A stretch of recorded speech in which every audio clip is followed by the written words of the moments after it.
Seen in black and white striped pants, Kaitlin Armstrong escaping from custody while awaiting her murder trial.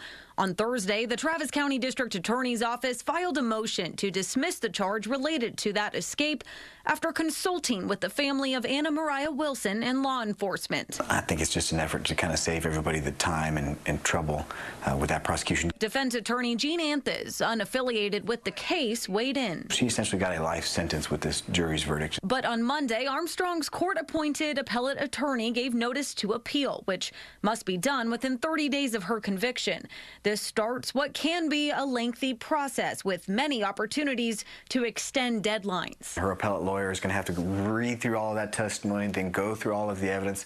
So it's also very common for an appellate lawyer to file a motion for extension of time to file a brief. That brief will try and prove something went wrong in the trial. Maybe mishandled evidence, evidence that came in that should not have come in, or flipped her way around, evidence that was suppressed that should have come in from the defense side, or maybe new evidence. The state has its own appellate attorneys, and the case will ultimately be brought to the Third Court of Appeals, where if Armstrong loses, her attorney can appeal to a higher court, the Texas Court of Criminal Appeals. You could have a whole new trial.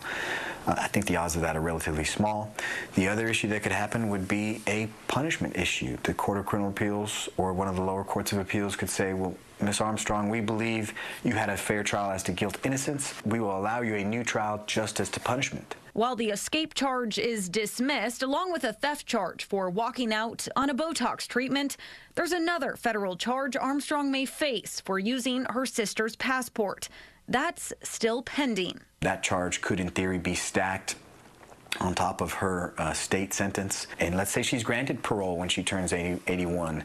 Ms. Armstrong, the 81-year-old, will now move to whatever federal prison, and that's where she'll serve out the rest of her life.